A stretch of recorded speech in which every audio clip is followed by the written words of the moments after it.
kita insya Allah dalam keadaan sehat semua. Di malam hari ini kita akan melanjutkan sesi webinar parenting di pertemuan ketiga ya, alhamdulillah hari ini. Baik, untuk ayah bunda sekalian, sebelum kita memulai, kita ucapkan bismillah bersama-sama. Bismillah. Buat ayah bunda sekalian, bagi yang ingin mencatat, tafadhol silahkan dipersiapkan alat tulisnya, karena mungkin nanti juga ada yang ingin ditanyakan ya. Baik, tanpa memperpanjang kalam, Ustaz Hanif, tafadhol Ustaz, boleh dimulai kajian kita malam ini. Baik. Bismillahirrahmanirrahim. Ayah, bunda, abah dan ummahat yang dirahmati oleh Allah, Assalamualaikum warahmatullahi wabarakatuh. Alhamdulillahi rabbil alamin, wa bihi nasta'inuhu ala umurid dunya waddin, wassalatu wassalamu ala ashrafil anbiya'i wal mursalin, sayyidina wa maulana Muhammadin wa ala alihi wa sahbihi ajma'in. Allahumma la ilma lana illa ma 'allamtana innaka antal alimul hakim. Allahumma inna nas'aluka ilman nafi'a wa rizqan thayyiba wa amalan mutaqabbala. Rabbi shrah li sadri wa yassir li amri wa hlul 'uqdatam min lisani yafqahu qawli, amma ba'd. Para abah dan ummahat, ayah dan bunda yang dirahmati dan dimuliakan oleh Allah, peserta webinar parenting season ketiga yang pada malam hari ini semoga senantiasa diberi kesehatan dan limpahan rahmat oleh Allah Subhanahu wa taala. Tentunya di awal majelis ini tak lupa kita memanjatkan puja dan puji syukur kita kepada Allah atas segala limpahan yang Allah berikan kepada kita. Dan di situasi sekarang ini tentunya rasa syukur kita juga dibarengi dengan keprihatinan dan doa terkait musibah yang menimpa saudara-saudara kita di Kalimantan dan juga di Sulawesi, ya, Sulawesi Barat, di daerah Mamuju dan sekitarnya. Kita doakan semoga Allah Subhanahu wa taala segera memberikan jalan keluar dari musibah yang menimpa mereka, dan semoga yang terkena musibah diberi ketabahan oleh Allah Subhanahu wa taala, dikucurkan kesabaran yang berkali-kali lipat melebihi musibah yang mereka rasakan. Dan kita sebagai saudara sesama muslim, tentunya kewajiban kita adalah untuk membantu dengan kemampuan kita semaksimal mungkin, yang mampu membantu dengan harta, yang mampu membantu dengan tenaga, mungkin untuk bisa hadir di tengah-tengah mereka menjadi relawan, atau seminim-minimnya adalah kita mendoakan saudara kita yang tertimpa musibah. Para abah dan ummahat yang dirahmati oleh Allah, ini pertemuan ketiga dari webinar parenting kita.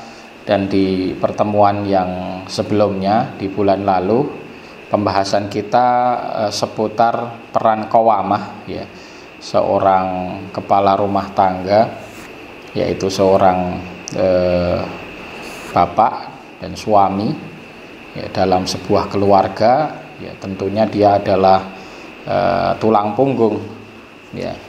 Kebaikan keluarga itu tergantung dari kebaikan kepalanya, dan juga lemahnya peran tulang punggung keluarga, dalam hal ini adalah suami ataupun seorang bapak, itu akan sangat berefek sekali pada kualitas daripada keluarga. Dan tentunya yang terlahir dari keluarga itu adalah generasi-generasi yang lemah pula, waliyadzubillah.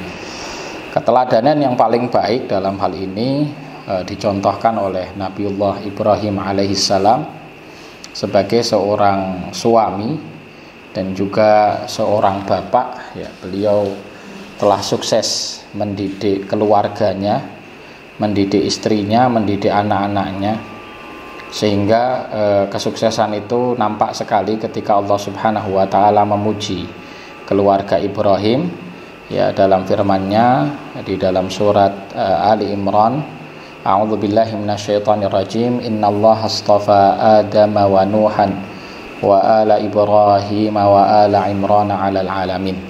Di situ disebutkan ala Ibrahim, keluarga Ibrahim, dan juga keluarga Imran, yang notabene-nya Imran ini juga masih anak keturunan daripada Nabiullah Ibrahim alaihissalam, karena dia termasuk keturunan dari Bani Israel. Ya, ketika Allah memuji Adam, memuji Nuh, memujinya sebagai person, ya, sebagai seseorang nabi dan rasul, ya, satu sosok saja. Tapi ketika Nabi Ibrahim yang dipuji bukan hanya beliau tapi juga keluarganya. Ini menandakan bahwa Nabiullah Ibrahim alaihissalam telah sukses mendidik seorang istri yang salehah, dan beliau tentunya sebagaimana kita tahu mempunyai dua istri. Istri yang pertama adalah Sayyidati Sarah, kemudian yang kedua adalah Sayyidati Hajar, ya. Sayyidah Sarah dan Sayyidah Hajar kedua-duanya adalah istri Nabiullah Ibrahim alaihissalam yang terlahir dari kedua rahim, ya. Wanita-wanita solehah ini sosok-sosok terbaik, ya, dua orang nabi, sehingga Nabi Ibrahim dilakabi sebagai Abul Anbiya, ya, karena putranya kedua-duanya adalah nabi. Nabiullah Ishaq yang terlahir dari rahim ibunda Sarah, dan Nabiullah Ismail terlahir dari ibunda Hajar.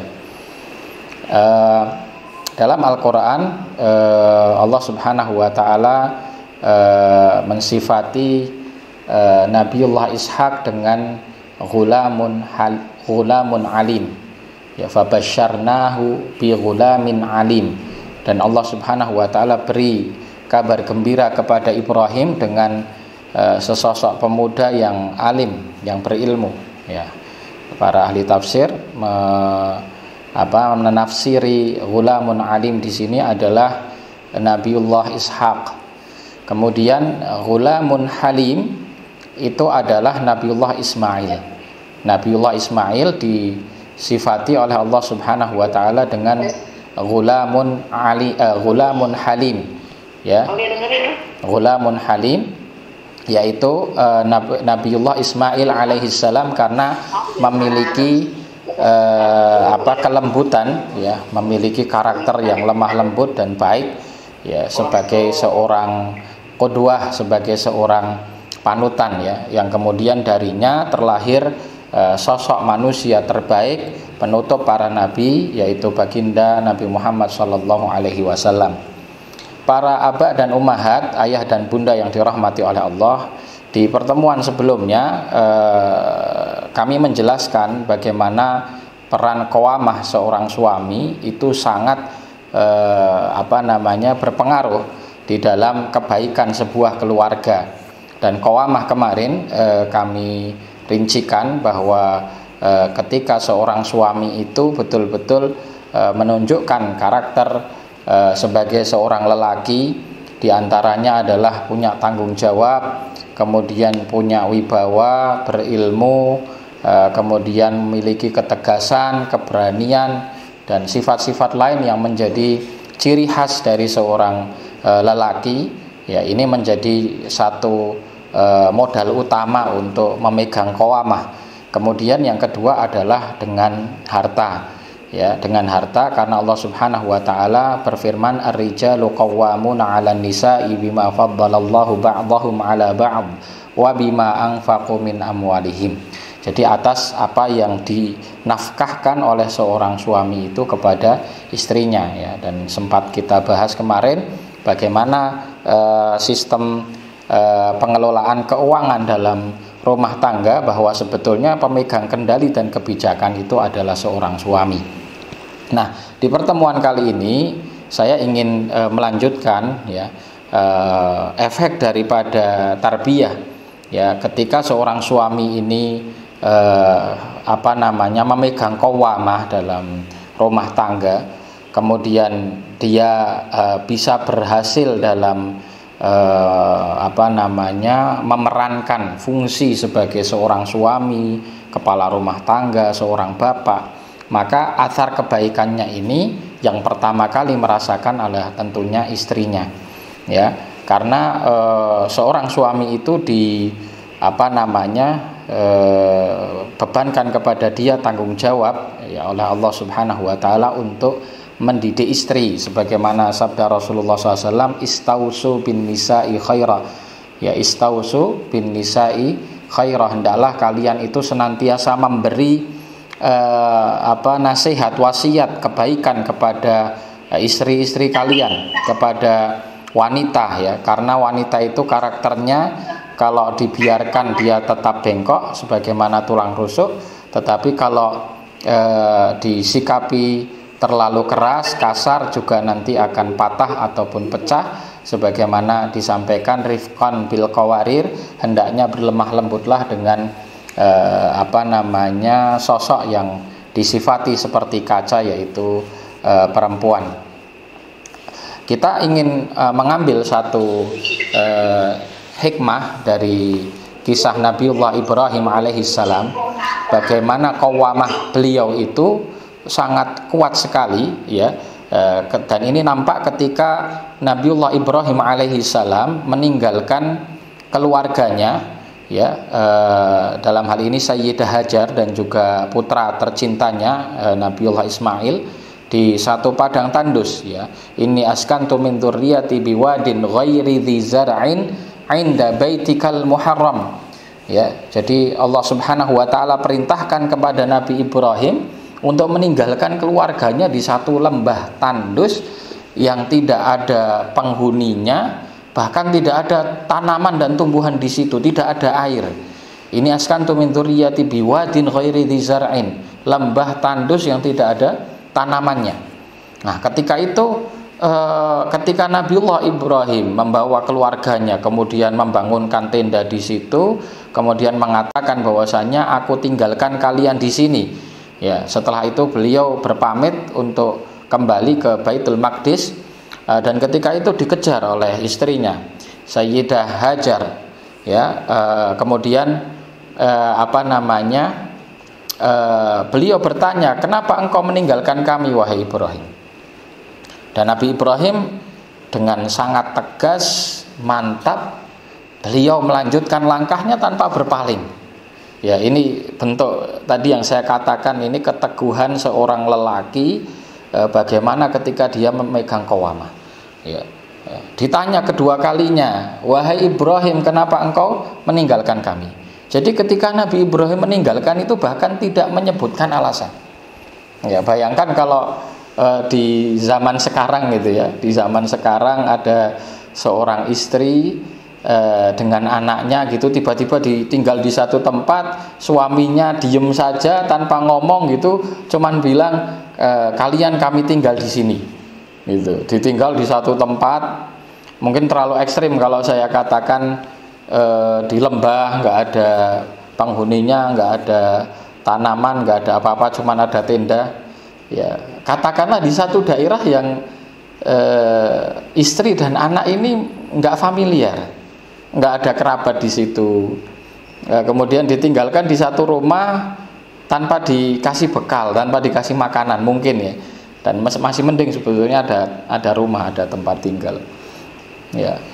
Apa kira-kira respon dari seorang istri, ya, ketika mendapati sikap suaminya seperti itu, ya. Tapi disinilah, ya, kita mengambil ibrah yang sangat luar biasa sekali. Ketiga kalinya ditanya, ya, Nabiullah Ibrahim, kenapa engkau meninggalkan kami? Ya, kemudian Sayyidah Hajar menambahkan, Allahu amaraka bihadza, apakah Allah Subhanahu wa ta'ala yang memerintahkanmu untuk ini? Maka dijawab seketika itu, ketika Sayyidah Hajar menanyakan Allahu amaraka bihadza, Nabiullah Ibrahim kemudian beliau berhenti dari langkahnya, menatap ke belakang, kemudian beliau mengatakan na'am, ya, bahwa Allah Subhanahu wa taala yang memerintahkan ya beliau untuk meninggalkan istri dan juga anaknya di tempat tersebut. Dan lihat apa jawaban Sayyidah Hajar waktu itu. Beliau mengatakan idzan lan yudayyi'ana abadan.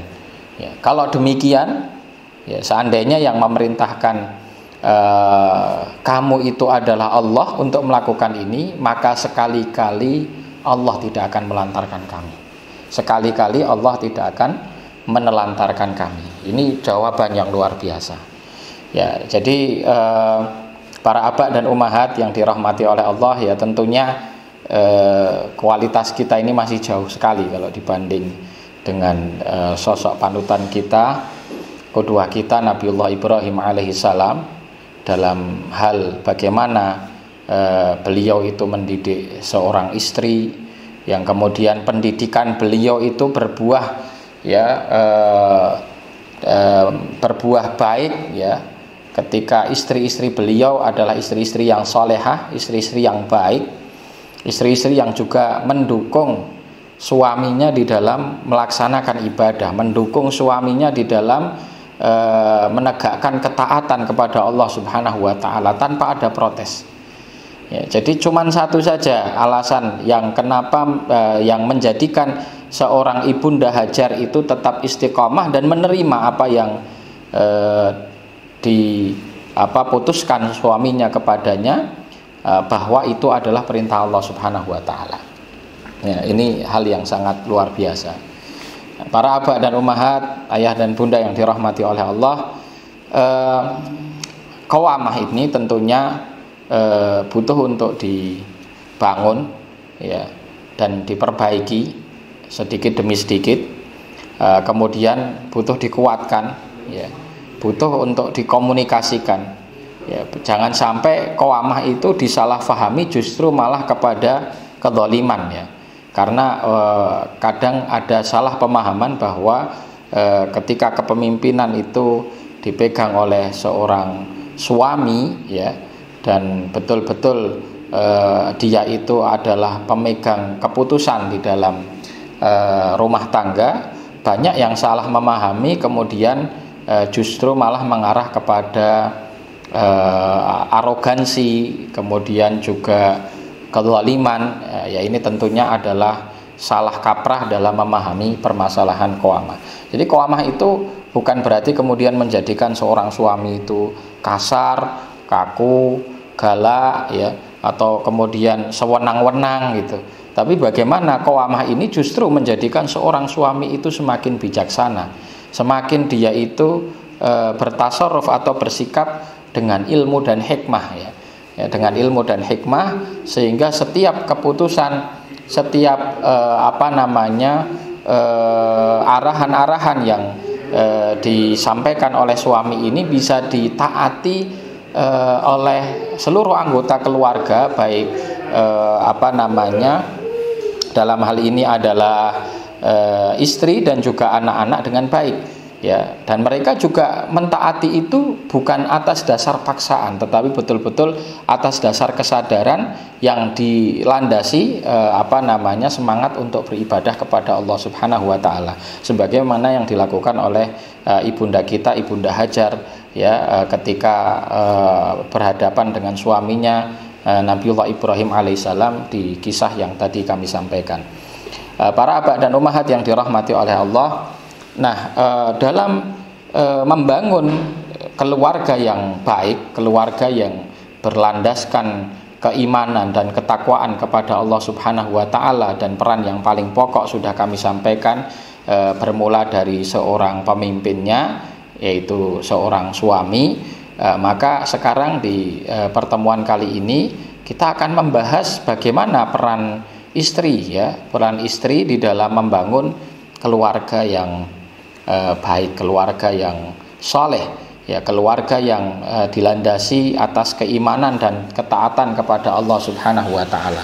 Dan qudwah kita masih seputar keluarga Ibrahim Ya, karena kita ingin membedah apa yang disampaikan oleh Allah Subhanahu wa taala, innallaha astafa Adam wa Nuhan wa ala Ibrahim. Wa ala Ibrahim. Jadi keluarga Ibrahim. Ya, maka tidak akan banyak keluar dari contoh-contoh yang kita dapatkan dari sirahnya Nabiullah Ibrahim dan juga keluarganya. Kita ambil potret Ibunda Hajar, ya, bagaimana sosok beliau, ya. Tadi satu bagian dari kisah yang sudah kita angkat, bagaimana Ibunda Hajar dengan mantap mengatakan idzan lan yudhayyana.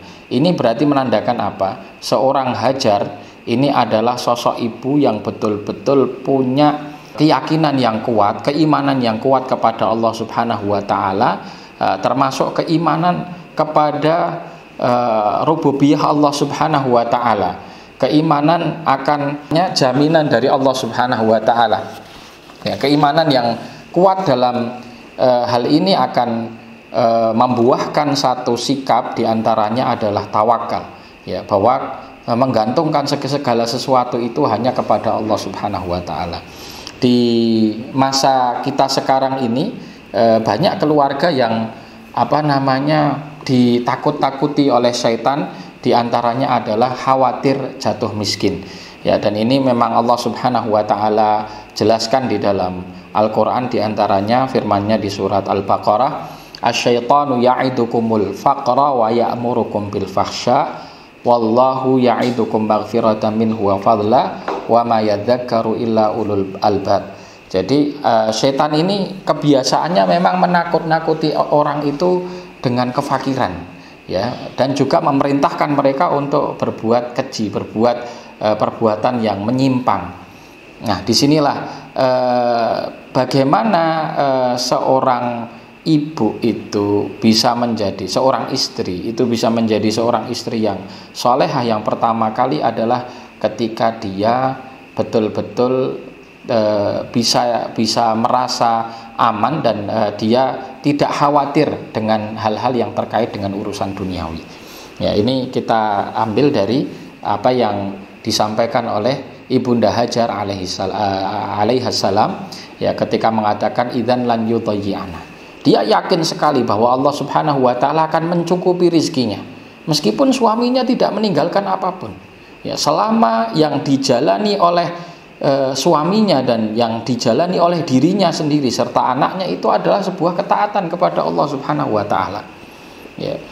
Ini satu sikap yang betul-betul luar biasa dan mungkin akan menjadi satu inspirasi besar bagi kita sekarang.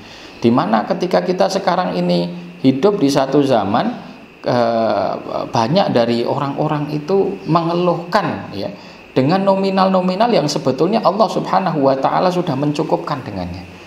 Ya, sering dalam kehidupan rumah tangga, di antara yang dikeluhkan oleh anggota rumah tangga, baik itu suami atau dalam hal ini konteks pembahasan kita adalah seorang istri, itu dengan urusan duniawi, ya. Yang dikeluhkan bukan hajat pokok, bahkan bukan hajat pokok, kadang hajat-hajat yang dia itu tidak pokok, hajat sekunder, ya, kebutuhan-kebutuhan yang sebetulnya tidak begitu mendesak, hanya ada keterlambatan saja, kadang di situ sudah mengeluh, ya. Dan betapa banyak ibu-ibu ataupun istri-istri di zaman sekarang ini tidak sabar untuk menahan dirinya untuk tidak berkarir, ya, untuk tidak berkarir, untuk tidak keluar dari rumahnya, untuk tidak keluar dari ketaatan kepada suaminya, ya, dan bersabar dengan segala yang Allah Subhanahu wa taala berikan kepadanya. Seringnya dengan sedikit ujian kekurangan saja itu sudah banyak nanti dari para istri-istri yang meminta izin untuk bekerja atau bahkan tidak diizinkan, memaksa. Ya, ini kasus-kasus yang banyak sekali didapati di kalangan masyarakat kita, ya, bahkan sudah menjadi sudah menjadi sesuatu yang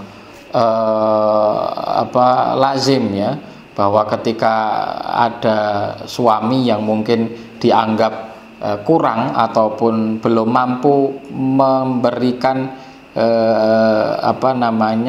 nafkah yang ideal menurut standar daripada keluarga ataupun dari istri, maka sering seorang istri kemudian terjun di dalam dunia pekerjaan, dan ketika pos peran yang harusnya dijalankan oleh seorang istri, mendidik dan juga menjaga rumah, ini ditinggalkan, maka bayangkan bagaimana jadinya rumah tangga ketika menteri dalam negerinya ini harus meninggalkan posnya.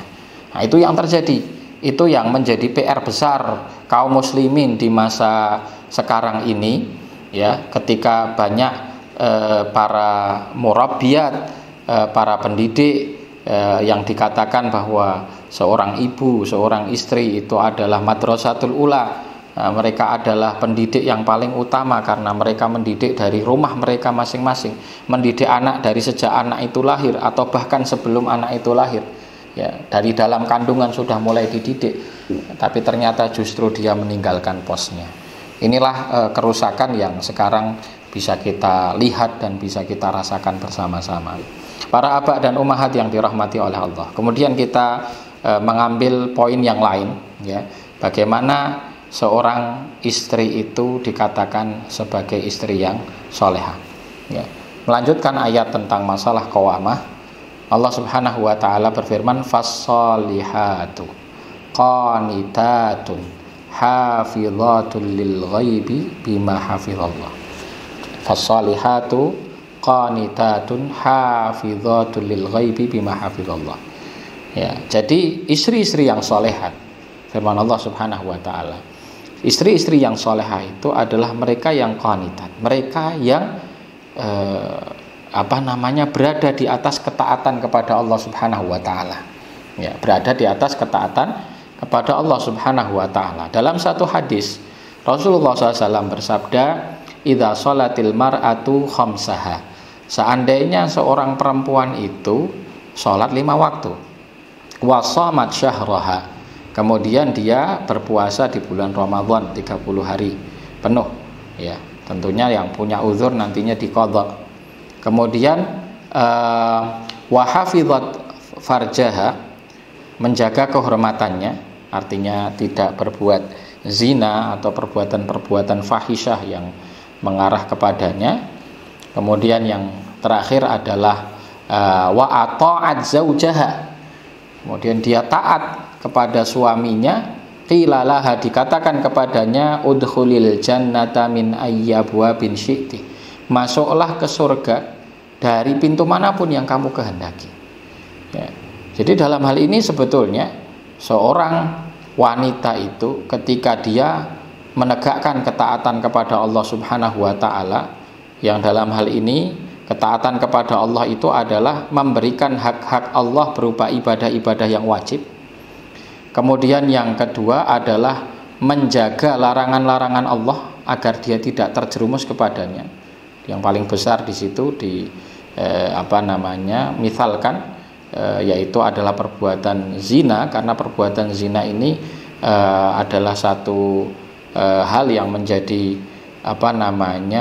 celah bagi banyak wanita akhir zaman ini terjerumus di dalamnya. Kemudian yang terakhir adalah dilambangkan dengan ketaatan kepada suaminya, wa ta'at zaujaha, ya. Fasalihatu qanitatun, ya, wanita-wanita yang soleh, istri-istri yang solehah itu adalah mereka yang taat kepada Allah Subhanahu wa taala. Hafizatun lil ghaibi bima hafizallah, ya, hafizatun lil ghaibi, mereka itu menjaga, ya, menjaga apa yang ditinggal suaminya, ya, apa yang ditinggal oleh suaminya. Jadi ketika suaminya itu pergi, suaminya mencari nafkah, suaminya menegakkan kewajiban-kewajiban sebagai seorang muslim seperti dakwah ataupun melakukan amar ma'ruf nahi mungkar dan termasuk berjihad di jalan Allah Subhanahu wa taala, maka sang istri bisa menjaga apa yang ditinggal oleh suaminya, menjaga dirinya, menjaga kehormatannya, kemudian juga menjaga harta suami, kemudian menjaga anak-anak suami, dididik dengan baik, Ya, bima hafizallah, atas apa yang Allah Subhanahu wa taala jagakan. Ya, artinya ketika seorang istri itu memainkan peran sebagai istri yang baik dengan tidak keluar dari rumah, karena di situ hafizatun lil ghaibi, ya, itu ditafsirkan oleh banyak ulama bahwa istri-istri ini tidak banyak keluar rumah, ya. Dan ini senada dengan apa yang Allah Subhanahu wa taala perintahkan kepada istri-istri Rasulullah SAW, waqarna fi buyutikunna wala tabarrajna tabarrujal jahiliyatil ula, ya. Dan hendaknya kalian itu bersabar untuk menetap di rumah, untuk tetap berada di rumah, ya. Ini perintah Allah Subhanahu wa taala kepada ummahatul mukminin, istri-istri Rasulullah SAW, untuk melazimi rumahnya masing-masing. Ya, kita melihat sekarang justru ada gelombang besar, ya, seruan untuk wanita itu keluar rumah. Ya, bagaimana kita lihat seruan penyetaraan gender, seruan wanita karir, emansipasi bagi wanita dan seterusnya. Itu menyerukan wanita-wanita keluar dari posnya. Ini kerusakan yang besar, dan itu adalah propaganda yang memang dibangun oleh orang-orang kafir, musuh-musuh Islam, untuk merusak Islam dari dalam. Ya, karena memang bangunan yang paling mendasar dalam rumah tangga ini sudah dirusak. Ketika seorang ibu, seorang istri itu sudah banyak meninggalkan rumahnya, kemudian harta suaminya tidak terurus, bahkan dirinya sendiri tidak bisa menjaga kehormatannya, sering terjadi konflik di dalam keluarga karena adanya kesalahpahaman, adanya dhon, ya, yang disebabkan celah-celah dhon itu tidak ditutup, ya, karena sang istri keluar, dia kemudian membangun komunikasi yang terbuka sekali dengan laki-laki ajnabi ataupun laki-laki asing, ya, yang tentunya di sini membuka celah dhon, ya, terutama seorang suami pasti akan sangat berprasangka dengan istrinya ketika dia berada di luar rumahnya, ya. Kemudian ditambah lagi anak-anak yang menjadi aset paling besar dalam keluarga itu tidak terurus karena ibundanya, karena seorang istri itu banyak sibuk justru untuk mencari nafkah, untuk pekerjaan-pekerjaan dan apa yang dinamakan sebagai karir. Nah, ini satu problem besar, ya. Kita melihat bahwa banyak sekali keluarga itu kemudian sampai kepada taraf perpecahan atau biasa disebut broken home. Nah, itu ketika keseimbangan dalam menjalankan peran masing-masing itu tidak wujud, ya. Seorang suami yang harusnya jadi qawwam, dia tidak bisa menjadi qawwam. Kemudian seorang istri yang harusnya menjadi berfungsi sebagai menteri dalam negeri, mengatur urusan apa yang ada di rumah dan tidak keluar, justru malah sibuk untuk mencari tambahan, ya. Yang tadi saya kronologikan, awalnya itu adalah tipu daya setan menakut-nakuti orang miskin. Asyaitonu ya'idukumul faqra, ya. Rumah tangga ditakut-takuti, kalau kamu nggak kerja, wahai wanita, wahai istri, kamu kalau nggak kerja, ini keluargamu nggak makan. Atau kalau kamu nggak kerja, bagaimana anakmu sekolah? Kalau kamu nggak kerja, bagaimana memenuhi kebutuhan kamu? Ya, awalnya seperti itu, ditakut-takuti. Ya, ini segini gaji ini kurang, ya, penghasilan segini kurang, kalau suamimu cuma bisa memberikan segitu kurang, keluarlah kamu, bekerjalah kamu, ya, dengan dalih apa? Untuk membantu ekonomi keluarga, dengan dalih untuk membantu ekonomi keluarga. Dari situlah awal tipu dayanya. Kemudian lama kelamaan dia sudah asik dengan dunia di luar rumahnya, akhirnya pos paling penting yang harusnya ditempati seorang istri ini ditinggalkan, ya. Para abah dan ummahat yang dirahmati oleh Allah, tentunya apa yang kami sampaikan tadi bukan berarti kami mengharamkan atau tidak memperbolehkan secara mutlak seorang istri itu bekerja, ya, karena nanti dari tinjauan fikih, ya, mubah hukumnya seorang wanita atau seorang istri itu bekerja dengan syarat-syarat. Tentunya syarat yang pertama adalah izin dari suami. Ya, syarat yang pertama adalah izin dari suami. Syarat yang kedua adalah tidak menelantarkan kewajiban atau tidak menelantarkan hak-hak orang sekitarnya yang hendaknya diberikan oleh seorang istri tadi. Ya, ini kita sering dapati dalihnya hanya dipakai yang satu. Yang pertama, saya sudah dapat kok izin dari suami membolehkan, bahkan dia mendorong. Oh ya, suamimu membolehkan, suamimu mendorong. Tapi apakah ketika kemudian kamu bekerja, ya, kewajiban-kewajiban kamu sebagai seorang istri, kewajiban-kewajiban kamu sebagai seorang ibu rumah tangga itu bisa engkau penuhi dengan baik, termasuk diantaranya adalah pendidikan kepada anak-anak. Ya, apabila tidak, maka hakikatnya keluarnya dia itu adalah bermaksiat. Ya. Karena ketaatan kepada suami pun juga masih terikat kepada ketaatan kepada Allah Subhanahu wa taala. Dan kaidahnya perkara yang di bawah wajib itu tidak akan bisa mengalahkan hukum yang wajib. Mencari nafkah bagi seorang istri itu tidak wajib ketika ada suaminya masih mampu, masih bisa memberikan nafkah. Perkara nominal besaran dan kecilan, cukup atau tidak cukup, itu bukan jadi alasan, ya, bukan jadi alasan. Karena permasalahan cukup tidak cukup itu patokannya mungkin bisa jadi berbeda-beda antara satu orang dengan yang lainnya. Bisa jadi seseorang mengatakan itu nominal itu tidak cukup bagi kami. Permasalahannya bukan tidak cukup, ya, tetapi tidak untuk mencukupi kebutuhan hajat yang pokok, tetapi yang dimaksud tidak cukup adalah tidak mencukupi kebutuhan nafsu, ya, kebutuhan nafsu untuk memiliki sesuatu yang dia kehendaki. Ya, sering yang dikatakan sebagai kebutuhan itu ternyata adalah perkara-perkara yang sekunder, bukan perkara yang primer, bukan hal yang pokok, bukan hajat yang darurat. Dan betapa banyak orang yang menyadari tentang masalah ini, kemudian dia memiliki sifat qanaah, ya, menerima rizki yang Allah Subhanahu wa ta'ala berikan, dengan sedikitnya nominal yang didapat setiap bulannya ternyata mencukupi. Bahkan Allah Subhanahu wa ta'ala berikan barokah kepadanya. Ya, kita banyak mendengar kisah-kisah inspiratif, ya. Orang tuanya mungkin dikatakan hanya tukang becak itu, tapi ternyata anak-anaknya bisa sekolah tinggi, bisa sukses seperti itu. Artinya tidak bisa jadi patokan bahwa pemasukan ataupun rizki yang Allah Subhanahu wa ta'ala berikan itu kurang atau tidaknya bagi seseorang, karena patokannya adalah gaya hidup, ya, kebutuhan. Ya, kebutuhan itu bukan kembali kepada apa yang menjadi pokok dan darurat, tetapi adalah gaya hidup dari masing-masing keluarga. Para abah dan ummahat yang dirahmati oleh Allah.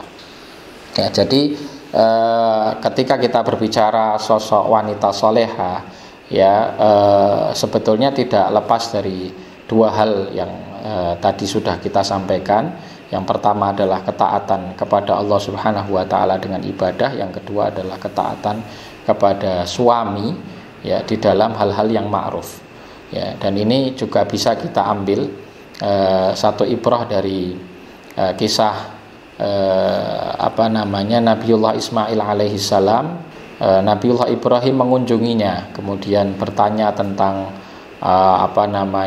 kondisinya, bagaimana keluarganya, dan waktu itu yang menemui adalah istrinya. Kemudian istrinya banyak mengeluh, ya, dengan urusan duniawi tentunya. Maka kemudian Nabi Ibrahim memerintahkan untuk Nabiullah Ismail mengganti palang pintu rumahnya.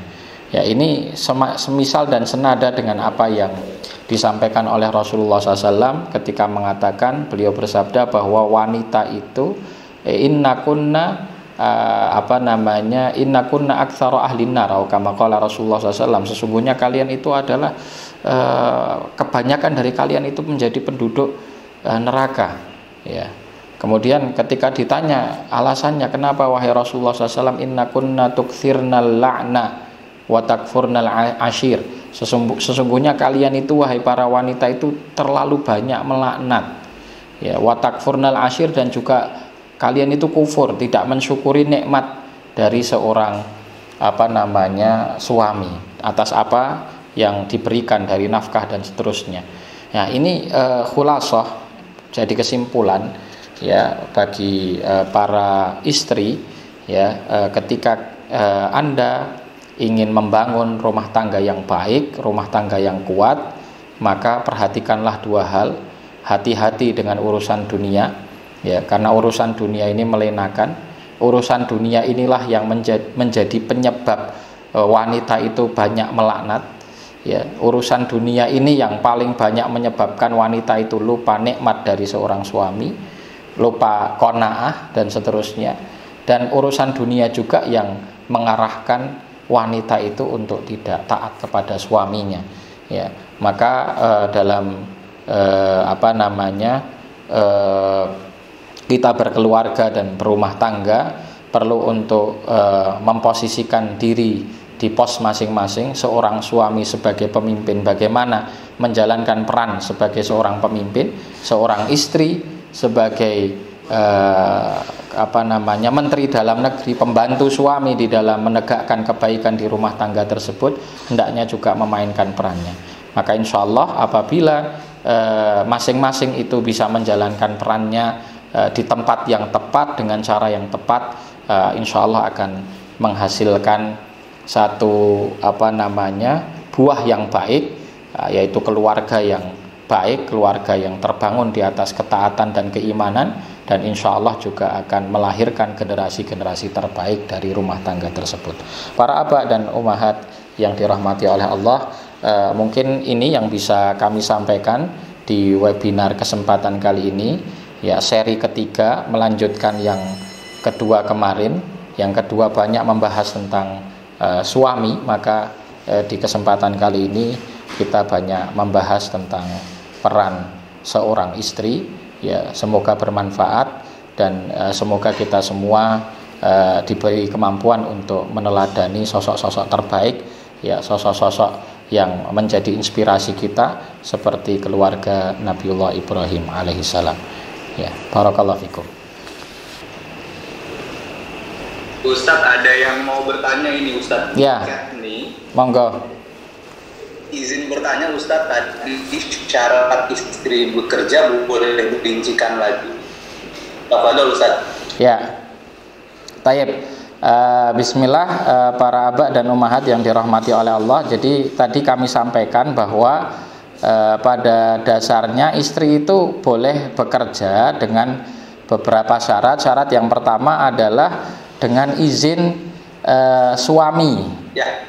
Jadi syarat yang pertama itu harus mendapatkan izin dari suaminya.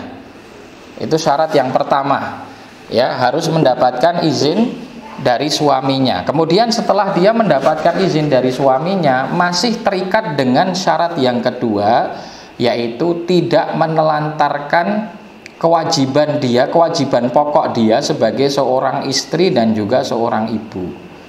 Jadi seumpama pekerjaan dia itu yang akhirnya itu mengalahkan ya, dan juga justru malahan menelantarkan kewajiban-kewajiban dia sebagai seorang istri, seperti melayani suami, berkhidmah kepada suami, kemudian kewajiban sebagai seorang ibu mendidik ya, kemudian mengarahkan anak-anak ya. Ini ketika pekerjaan itu sampai mengganggu hal tersebut, maka pekerjaan itu sebetulnya pada dasarnya sudah tidak diperbolehkan untuk dilanjutkan, karena ini sudah mengganggu perkara yang pokok, yang wajib ya. Kemudian pekerjaan yang terbaik bagi seorang istri adalah ketika pekerjaan itu tidak banyak menuntut dia keluar rumah. Jadi kalau memang ada pekerjaan-pekerjaan yang bisa dikerjakan di rumah, itu akan lebih baik ya. Dan tadi izin seorang suami pun itu dengan catatan bahwa izin tadi tidak melanggar aturan syariat ya. Ini syarat yang ketiga, bahwa pekerjaan yang dilakukan oleh istri bukanlah pekerjaan-pekerjaan yang ada pelanggaran syariat di situ.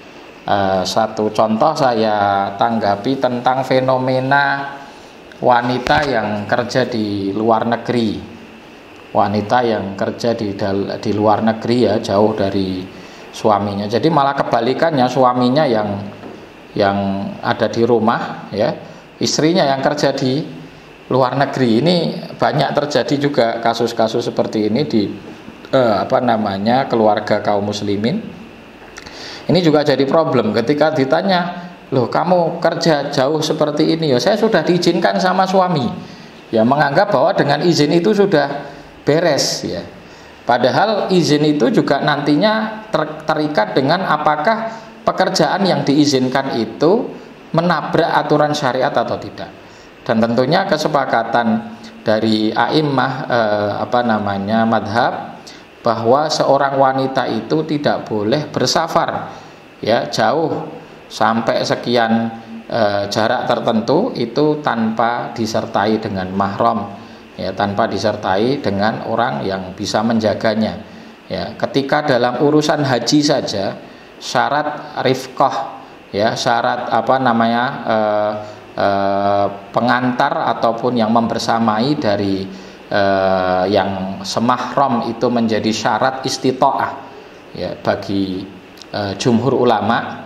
Meskipun nanti ada beberapa perbedaan terkait pengganti, seperti madhab Syafi'i itu memperbolehkan rifqah ma'munah ya. Rifqah ma'munah itu diantaranya adalah dengan rombongan ibu-ibu, rombongan wanita yang memang terpercaya, itu bisa nanti menggantikan peran kemahraman. Tapi secara umum kita ingin membahas bahwa dalam pembahasan fikih pengantar kemahraman ini menjadi syarat istita'ah, menjadi syarat istita'ah. Artinya kalau ada perempuan itu nggak ada yang nganter, tidak ada yang bisa mengantarkan dari mahramnya, ataupun menurut pendapat sebagian madhab rifqah ma'munah tadi, maka dia sudah terjatuh kewajibannya ataupun gugur kewajibannya menjalankan haji. Bahkan ketika dia memaksakan hajinya justru bisa jadi rusak ya, atau ada yang mengatakan bahkan tidak sah bagi sebagian pendapat gitu.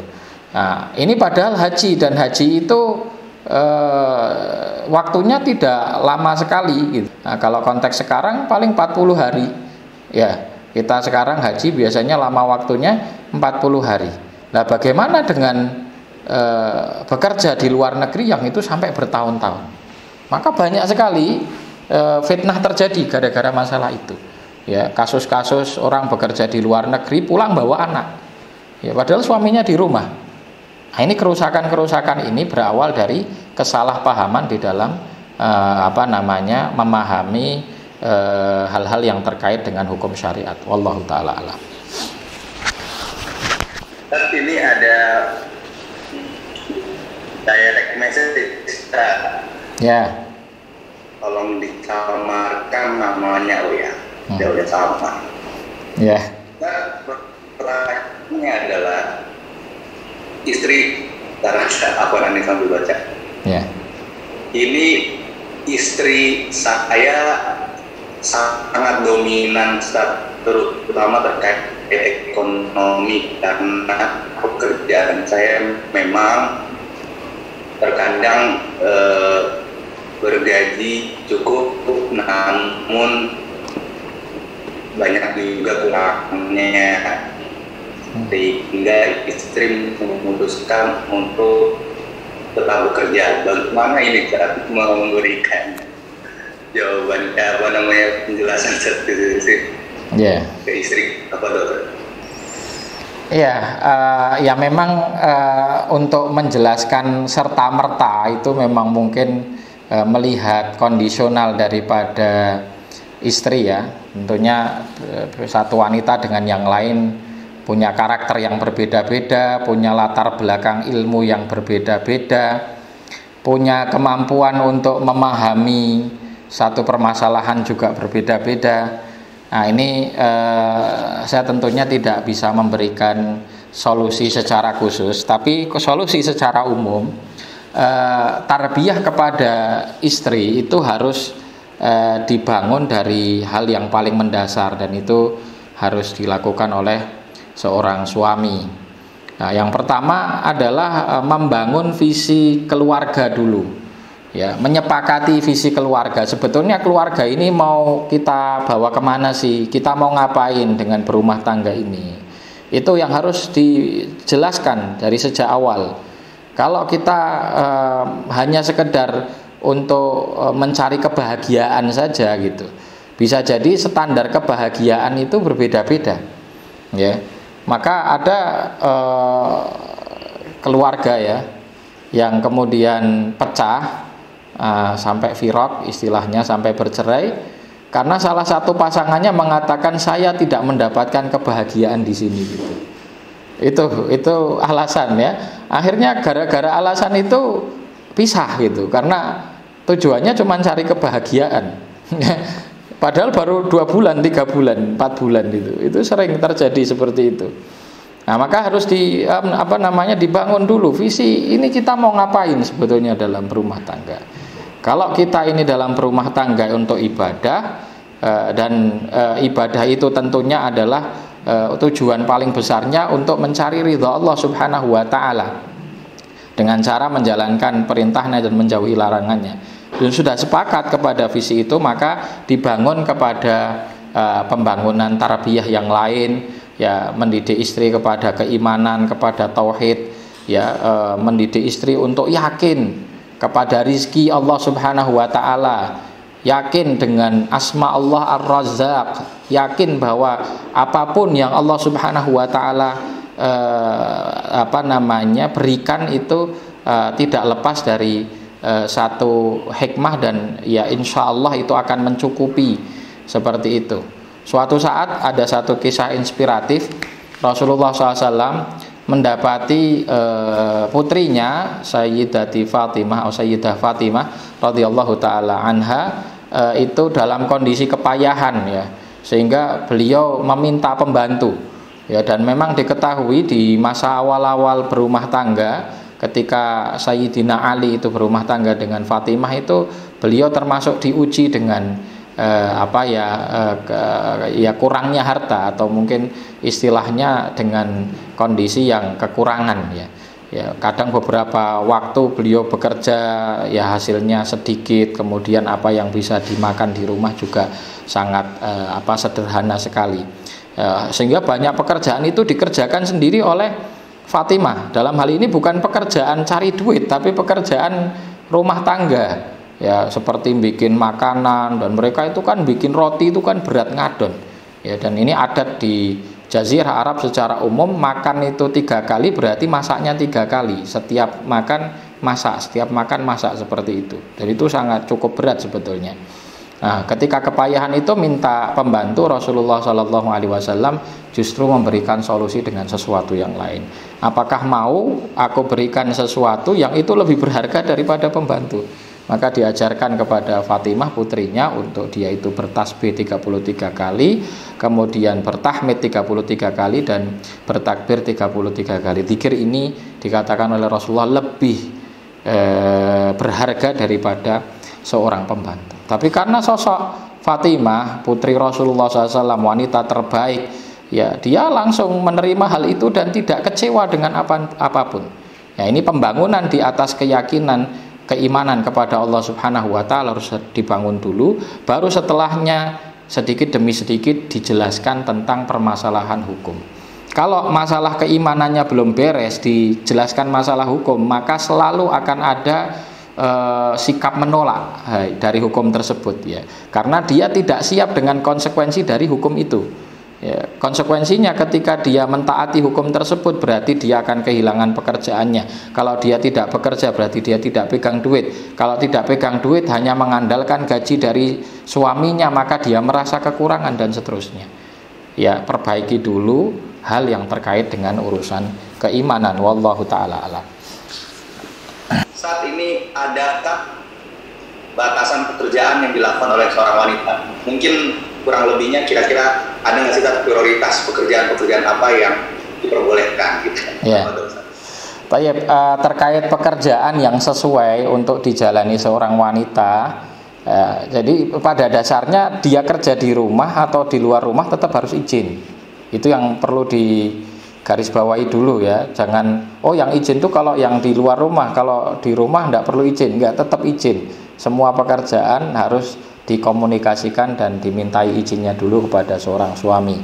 Nah, pekerjaan yang terbaik bagi seorang wanita sebagaimana saya katakan adalah pekerjaan yang tidak mengeluarkan dia dari rumah. Ya, karena saya jabarkan tadi dalam ayat hafizatun lil ghaibi bima hafizallah. Dia menjaga sesuatu yang ditinggal. Ya, ditinggal oleh siapa? Suami. Suami ketika bekerja meninggalkan rumahnya, meninggalkan anak-anaknya, hartanya. Siapa yang jaga? Yang jaga istrinya, berarti istrinya di rumah. Kemudian firman Allah, waqarna fi buyutikunna wala tabarrajna tabarrujal jahiliyah ula. Ya, jadi di sini menandakan bahwa pekerjaan-pekerjaan yang tidak mengeluarkan seorang wanita itu dari rumah itu adalah pekerjaan yang paling afdal. Itemnya banyak sekali. Kalau sekarang termasuk mungkin jualan online ya, jualan online itu bisa dari rumah. Ya, dan tetap harus izin, sekali lagi harus izin kepada suami. Jualan online pun harus izin. Atau membikin satu karya ya, seperti yang pandai jahit, yang pandai nenun, atau yang pandai tata boga bisa membuat produksi ya di rumahnya sendiri, kemudian hasil produksinya itu dipasarkan keluar. Ya, itu pekerjaan-pekerjaan yang baik selama pekerjaan itu tidak mengeluarkan seorang wanita dari rumahnya, itu pekerjaan yang baik. Kemudian pekerjaan yang baik diantaranya adalah mengajar, mendidik. Nah, mendidik ini termasuk pekerjaan yang baik, tapi dengan catatan tentunya tadi sudah kita kasih batasan, selain izin juga tidak menelantarkan kewajiban dia sebagai seorang istri, sebagai seorang ibu, tidak menelantarkan hak-hak yang harusnya diberikan kepadanya, haknya suami, haknya anak. Ya, jangan sampai kemudian tuntutan karir di dalam mengajar yang begitu tinggi, kemudian rumahnya terbengkalai. Nah, ini juga sering terjadi. Ya, ini juga satu kekurangan, satu kesalahan ketika seorang wanita menganggap bahwasannya mendidik itu lebih penting, mendidik di luar itu lebih penting daripada tugas dia di rumah itu. Pendidikan di luar itu fardu kifayah, mendidik di luar itu fardu kifayah. Ya, hukumnya. Sedangkan kewajiban dia untuk memberi hak-hak orang di rumah itu adalah fardu ain. Selamanya fardu kifayah tidak akan pernah mengalahkan sesuatu yang hukumnya adalah fardu ain. Apalagi perkara itu adalah perkara yang mustahab atau perkara yang sunnah gitu. Nah, ini kemudian pekerjaan yang perlu diperhatikan juga adalah pekerjaan yang sangat minim mempertemukan atau mengumpulkan seorang wanita dengan laki-laki asing. Ya, karena ini sumber fitnah. Ya, pekerjaan yang sangat minim mengumpulkan seorang wanita dengan laki-laki yang bukan mahram atau laki-laki ajnabi. Ya, nah ini harus diprioritaskan. Ya, harus diprioritaskan, bahkan dijauhi sebisa mungkin seorang wanita itu bekerja di tempat-tempat yang di situ ikhtilat ya, campur aduk antara laki-laki yang bukan mahram dengan orang-orang umum dan seterusnya. Nah, ini sumber fitnah dan sering juga disebabkan karena adanya ikhtilat ini juga ada fitnah yang tidak baik menimpa kepada dirinya ataupun juga keluarganya. Kemudian pekerjaan yang perlu diperhatikan juga atau poin yang perlu diperhatikan dalam pekerjaan, seorang wanita itu bekerja itu pada dasarnya bukan untuk memenuhi kebutuhannya. Tidak lazim. Baik memenuhi kebutuhan atau tidak memenuhi kebutuhan, asalkan satu, dia mendapatkan izin dari suaminya, kemudian tidak menelantarkan perkara-perkara yang pokok, yang wajib, kemudian tidak menabrak aturan syariat dalam pekerjaan itu, maka dia mubah, boleh untuk melakukan pekerjaan, baik untuk kebutuhan dia ataupun bahkan untuk kebutuhan keluarga. Dan perlu diingat, hasil daripada pekerjaannya itu adalah haknya dia sendiri, bukan haknya seorang suami ataupun haknya anak. Jadi apa yang dihasilkan oleh seorang istri, seorang perempuan dari apa yang dia kerjakan itu menjadi haknya dia. Ya. Tanggung jawab pemenuhan kebutuhan rumah tangga itu adalah tetap tanggung jawab seorang suami. Ya, ini yang perlu diperhatikan. Ya, kemudian dalam kondisi ketika belum ada hajat yang mendesak, tidak ada hal-hal yang darurat untuk harus segera dicarikan solusinya, ya ini tentunya terkait masalah ekonomi, maka seorang wanita sangat dianjurkan sekali bekerja hanya sekedarnya saja. Jadi bukan untuk artinya itu menggebu-gebu mengejar profit yang terlalu besar, tidak ya, karena sebetulnya tujuan utama dari pekerjaan itu bukan dia untuk menjadikan dirinya itu karirnya itu hebat, menjadi orang yang paling kaya dan seterusnya. Boleh dia berobsesi bahwa kalau pekerjaan ini sukses, dia bisa ikut berinfak, ikut bersedekah, itu perkara yang baik. Tapi sekali lagi, itu bukan hal yang pokok bagi seorang wanita untuk dia kerjakan, ya, karena hal-hal itu pada dasarnya adalah menjadi tugas pokok laki-laki, tugas pokok seorang suami, ya. Manakala didapati sudah cukup, ya hendaknya dibagi dengan yang lainnya, dibagi dengan hak-hak yang lain, karena waktu dia, tenaga dia harus dibagi, dicurahkan kepada suaminya, dicurahkan kepada anak-anaknya, bahkan dicurahkan juga kepada orang-orang sekitarnya yang memang memiliki hak secara khusus atas dirinya. Wallahu ta'ala. Ya, baik, Ustaz. Kita lanjut lagi, saya izin bertanya Ustaz, bagaimana jika ada pendapat istri wajib kerja karena khawatir suami kehilangan pekerjaan atau meninggal, dan juga untuk memenuhi ya. Jadi mungkin persiapan gitu Ustaz, ya, mungkin Allah alam gitu, suami akan dipanggil tahun duluan, jadi saya siap dari sekarang gitu. Jadi mungkin seperti itu. Iya. Ya, itu kembali. Jadi permasalahannya itu kan kekhawatiran dan ketakutan, kan? Sebagaimana saya sampaikan di materi tadi, asyaitonu ya'idukumul faqra.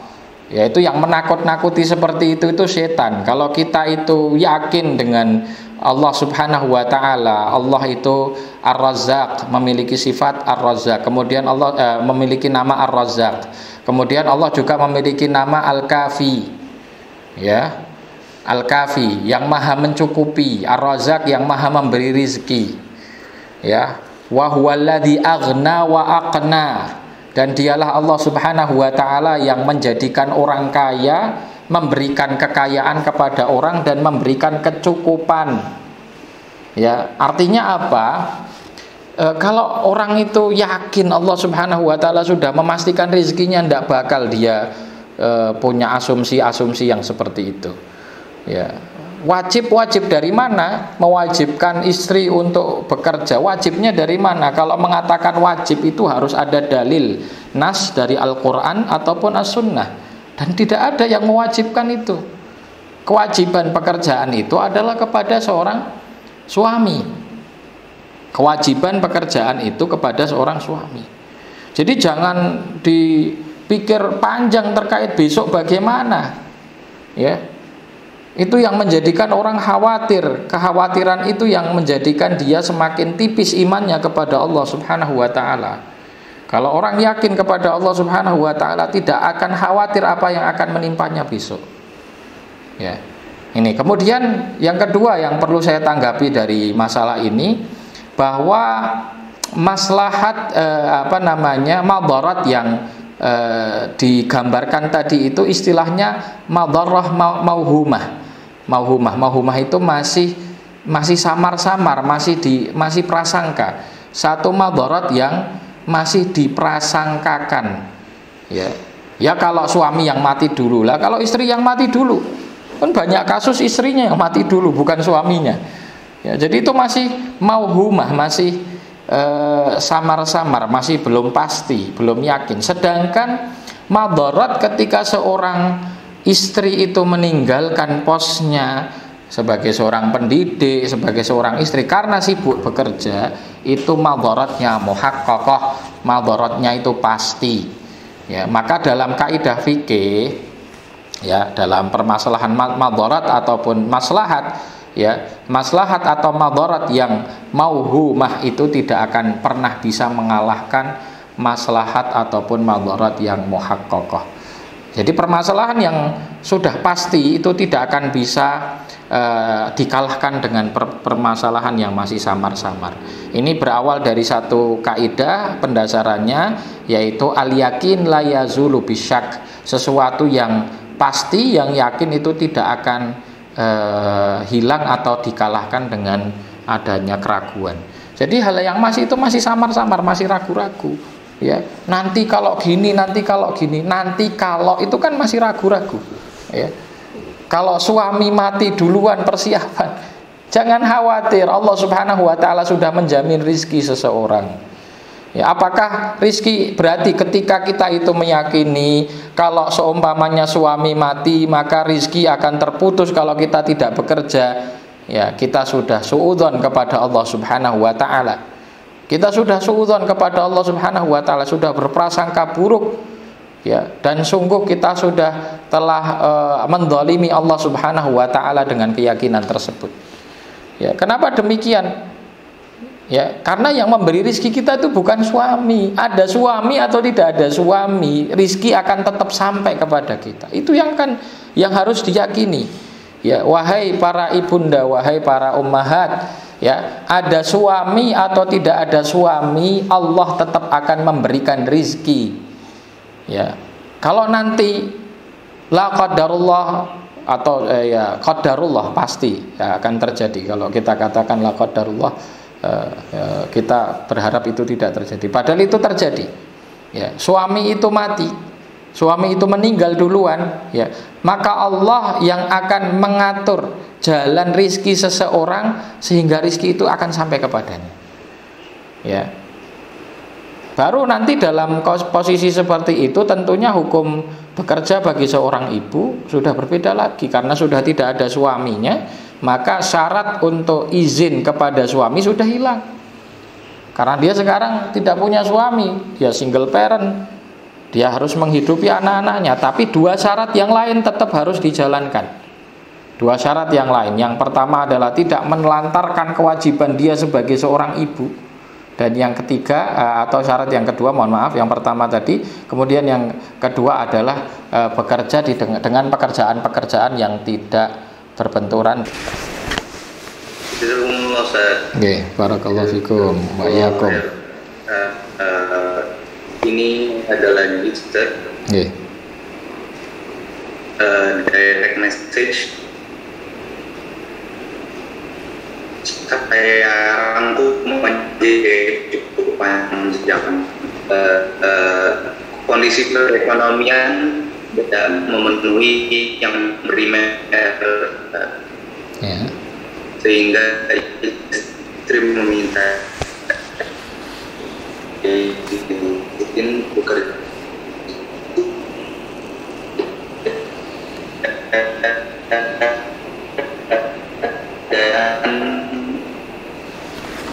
Meminta izin bekerja demi menjaga marwah keluarga.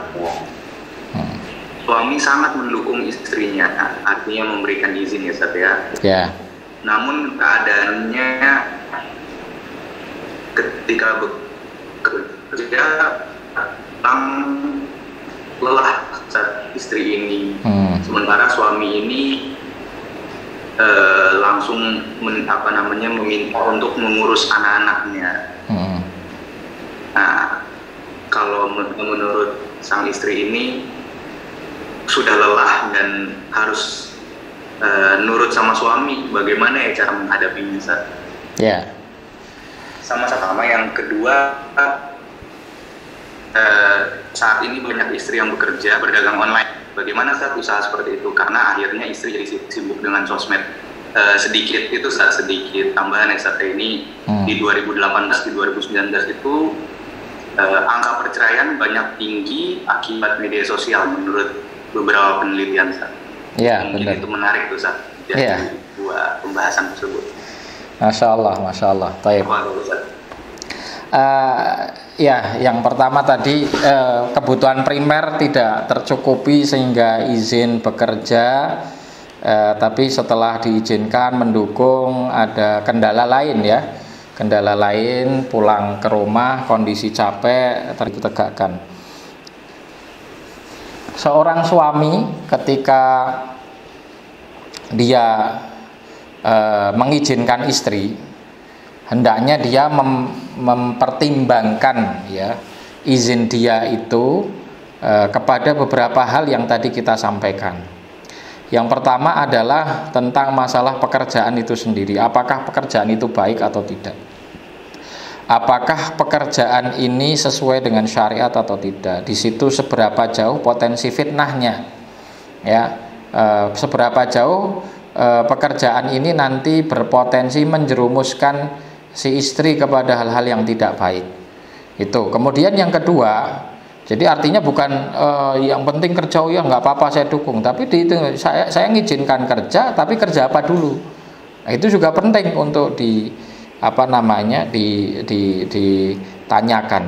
Kemudian yang kedua adalah masalah pekerjaan ini berefek tidak kepada kewajiban dia yang pokok, ya, berefek tidak kepada kewajiban dia yang pokok. Nah, maka yang pertama saya kritisi dalam kondisi tadi sebetulnya adalah sosok suami. Sosok suami ini yang paling menentukan sebetulnya terkait kondisi sebuah rumah tangga, ya, yang paling menentukan. Kenapa kok terjadi beberapa fitnah yang ada di dalam rumah tangga? Kadang kesalahannya itu ada dari suami. Saya pernah secara langsung menangani satu kasus permasalahan di rumah tangga. Jadi berawal sama seperti yang tadi digambarkan ya, seorang istri minta izin bekerja untuk membantu ekonomi keluarga. Ini secara globalnya, saya nggak tahu apakah itu kebutuhan primernya tercukupi atau tidak. Yang penting seperti itu izinnya. Kemudian suaminya mengizinkan. Di antara pekerjaan yang diizinkan itu adalah istrinya berdagang, ya, dan dagangnya itu harus keluar malam gitu, karena memang ini di pasar dan memang barang-barang yang cepat busuk seperti itu ya. Jadi memang harus dari malam itu harus sudah pergi, dan itu sampai ke keluar kota seperti itu ya, yang akhirnya menjadikan suami istri ini jarang sekali ketemu karena suami sibuk dengan pekerjaannya, istri juga sibuk dengan pekerjaannya. Terlebih lagi pekerjaan ini pekerjaan yang di luar rumah, jauh dari rumah, waktunya waktu malam, dan di situ banyak sekali fitnah karena seperti di pasar tentunya sangat banyak orang macam-macam ya. Ujung dari permasalahan rumah tangga itu adalah si istri meminta cerai karena sudah banyak kesalahpahaman. Dari sudut pandang suami mencurigai istri berselingkuh. Dari sudut pandang istri menganggap dia tidak pernah diberikan hak-haknya dengan baik, tidak pernah dibimbing, tidak pernah ditegur, tidak pernah, ya, dia merasa dia terjerumus itu karena kesalahan suami juga. Setelah kita dudukkan, kemudian ada evaluasi, suami juga meyakini dan menyadari bahwa itu berawal dari kesalahan dia. Maka yang pertama kali saya garis bawahi di situ adalah seorang suami. Kemudian yang saya pahami tadi penanya adalah istri. Maka bagaimana sikap dia? Sikap dia dikembalikan kepada suami itu, ya. Seandainya memang suami tidak bisa berkompromi dalam beberapa tanggung jawab yang mungkin bisa disinergikan untuk bisa ditanggung bersama, atau istilahnya bisa bekerja sama dalam hal tersebut. Kalau memang tidak bisa, maka istri mengembalikan kepada suami dengan mengatakan, Pak, kalau saya kembali tidak bekerja, saya siap, ya, saya siap fokus untuk menjalankan tugas dan tanggung jawab saya, tapi dengan syarat bahwa bagaimana engkau bekerja lebih serius, lebih baik, ya. Dan istri juga harus mempunyai kesiapan diri untuk memanage hatinya, ya, memanage hatinya untuk bisa qanaah dengan apa yang Allah Subhanahu wa taala berikan. Paling nanti tinggal dari kebutuhan primer itu butuh untuk dievaluasi lagi. Karena saya juga mendapati ada kesalahpahaman dari beberapa keluarga kaum muslimin di dalam memahami beberapa hal terkait kebutuhan primer. Satu contoh ini, tentang masalah pendidikan. Tentang masalah pendidikan, banyak orang tua yang menganggap bahwa standar pendidikan itu, standar kebutuhan pokok itu adalah ketika orang tua mampu untuk menyekolahkan anak di tempat terbaik. Padahal tidak seperti itu. Ya, kewajiban orang tua, baik suami atau istri, mendidik anaknya itu baik dididik sendiri atau dididik kepada orang lain. Katakanlah kalau memang tidak punya uang, tapi dia mampu untuk mendidik, dididik sendiri pun itu tidak melanggar hak-hak anak untuk mendapatkan pendidikan, gitu. Atau dia mencarikan pendidikan, tempat pendidikan yang dia mampu mencarikan tempat-tempat pendidikan yang baik tentunya, dan dia mampu untuk membayarnya. Jadi tidak harus lazim bahwa standar pendidikan itu adalah nominalnya sekian. Ini penting juga untuk digarisbawahi. Ada beberapa kesalahan di dalam memandang kebutuhan yang disebut sebagai kebutuhan primer. Yang saya pahami di dalam permasalahan fiqhul usrah, fikih keluarga, kebutuhan primer itu adalah yang berkaitan dengan sandang, pangan, papan. Selama ada yang dipakai, selama ada yang tempat yang bisa ditinggali, dan selama keluarga itu semuanya bisa makan, pada hakikatnya hajat primer itu semuanya sudah terpenuhi. Ya, itu wallahu taala alam terkait penanggapan yang pertama, tanggapan daripada pertanyaan yang pertama. Saya sarankan kalau yang bertanya ini adalah seorang akhwat, maka hendaknya menata diri, memanage hati lagi untuk siap menerima ketentuan Allah Subhanahu wa taala, belajar qanaah, kemudian dikomunikasikan terkait dengan manajemen kebutuhan keluarga. Setelah itu harus ada kesanggupan dan kesiapan untuk meninggalkan pekerjaannya dan kembali kepada pos utama yang menjadi kewajiban dia, ya, ketika memang dirasa dia sudah tidak mampu untuk menjalankan peran bekerja dan juga mendidik, gitu ya.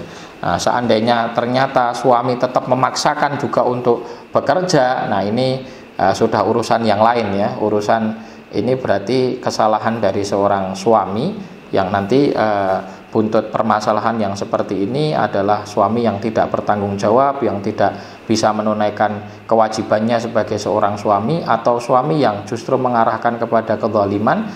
Dalam hal ini nanti bisa dibahas terkait masalah masa depan keluarga tersebut. Wallahu taala alam.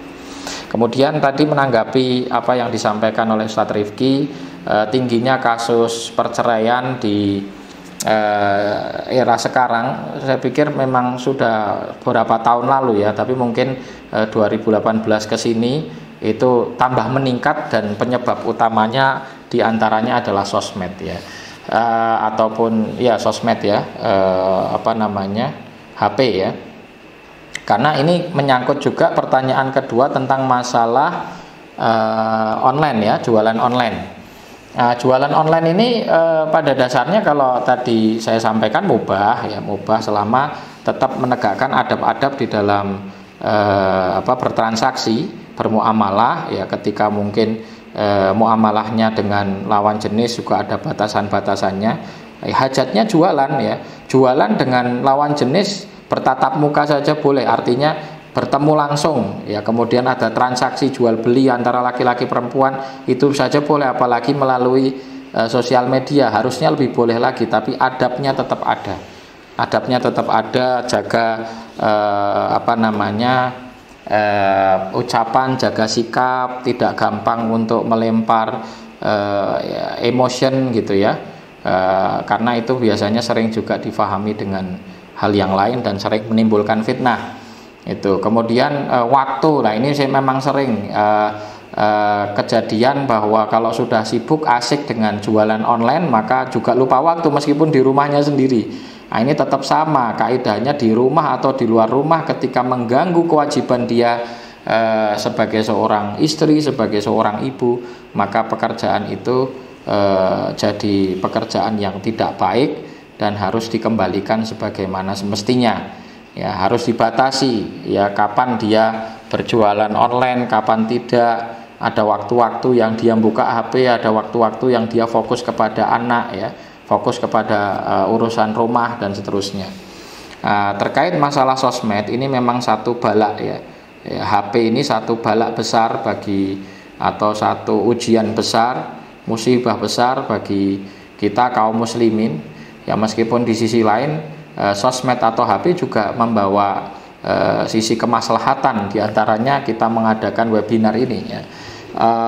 Maka kami berpesan kepada seluruh wanita muslimah dimanapun berada, ketahuilah ketika Allah Subhanahu wa Ta'ala memerintahkan para wanita untuk berhijab, untuk menjauhkan dirinya dari pandangan laki-laki ajnabi, kemudian diperintahkan untuk menutup aurat, diperintahkan untuk menundukkan pandangan, maka itu semua adalah perintah-perintah Allah Subhanahu wa Ta'ala yang dulunya kita fahami hanya ada di dunia nyata, tetapi sebetulnya itu juga berlaku untuk kita terapkan ketika kita masuk ke dunia maya ya. Bagaimana hijab seorang wanita muslimah juga tetap harus dijaga ya, diantaranya jangan mudah untuk pasang profil ya, foto profil dengan fotonya ya, tidak mudah untuk, termasuk diantaranya ngupdate status ataupun menyampaikan sesuatu ya, yang itu tentunya akan dibaca oleh banyak orang ya, yang perkataan ini dalam artian menyulut fitnah ya. Sering kita dapati keluhan-keluhan terkait kehidupan rumah tangga itu justru disampaikan di dalam status Facebook, status WA, ini yang kemudian menyulut perselisihan di dalam rumah tangga, kemudian berujung kepada perceraian ya. Tidak sedikit kemudian datang pihak ketiga karena menanggapi daripada hal tersebut ya, menanggapi dari curhatan yang disampaikan di media sosial. Nah, maka ayat-ayat yang terkait dengan hijab, ayat-ayat yang terkait dengan ghadul basar, ayat-ayat yang terkait dengan aurat ya, termasuk tadi ayat yang terkait dengan menjaga kehormatan suami, menjaga kehormatan keluarga, ini juga dunia maya. Maka jangan mudah kita itu melemparkan sesuatu yang terkait dengan masalah rumah tangga itu di dalam status-status media sosial. Itu tidak bijak yang seperti itu. Menurut saya status media sosial itu ya boleh hanya kita gunakan untuk satu, bagi informasi, membagikan informasi, atau kedua bisnis, jualan, atau yang ketiga memberi nasihat. Sedangkan yang lain sudah lebih baik tidak. Keluhan, kemudian curhatan daripada apa yang kita rasakan, apa yang kita alami, tidak seyogyanya ditulis di media sosial, baik berbentuk dengan status ataupun dengan yang lainnya, atau komentar terhadap sesuatu yang lain gitu ya. Ada status orang, kita mengomentari justru curhat. Nah, itu juga terjadi. Ini penyebab terbesar kenapa kok kemudian banyak perceraian. Ya, tentunya ketika hijab itu dibuka di luar, fitnah itu akan menyebar di luar. Ya, begitu juga ketika hijab itu dibuka di media sosial, di dunia maya, maka di dunia maya itu fitnah akan menyebar dan juga efeknya akan sampai kepada dunia nyata juga. Ya, itu yang menjadi banyak penyebab daripada perceraian di masa-masa sekarang. Wallahu taala alam. Mungkin sedikit terlewat ya, sedikit lewat 5 menit, tapi ini pertanyaan bagus, Ustaz. Ya. Izin bertanya, istri seorang tenaga medis, suami memiliki keinginan agar istri keluar dari pekerjaannya, tapi di sisi lain pekerjaan istri bermanfaat untuk orang lain. Bagaimana ya Ustaz? Karena ada keraguan-keraguan seorang suami untuk menyuruh istri keluar, walaupun istri sebenarnya berkenan untuk keluar. Ini Masya Allah Ustaz ya, mulia sekali pekerjaan. Apa dulu Ustaz? Baik, Masya Allah. Pada dasarnya pekerjaan itu ataupun fungsi peran seorang wanita di dalam dunia kesehatan itu sudah ada dari sejak zaman Rasulullah SAW. Beberapa sahabiah juga terkenal sebagai awwalu mumarridhah fil Islam ya. Ada Sayyidah Rufaidah, itu termasuk dikenal sebagai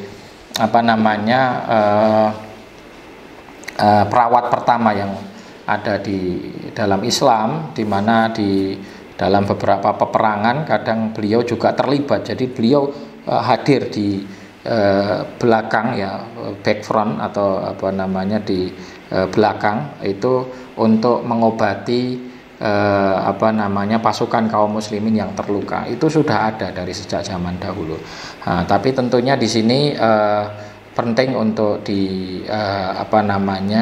sinergikan ya, bahwa kewajiban yang tadi kita sampaikan, manfaat yang tadi kita sampaikan itu hukumnya bukan fardhu ain ya, karena kita dapati banyak juga tenaga medis dari kalangan laki-laki dan artinya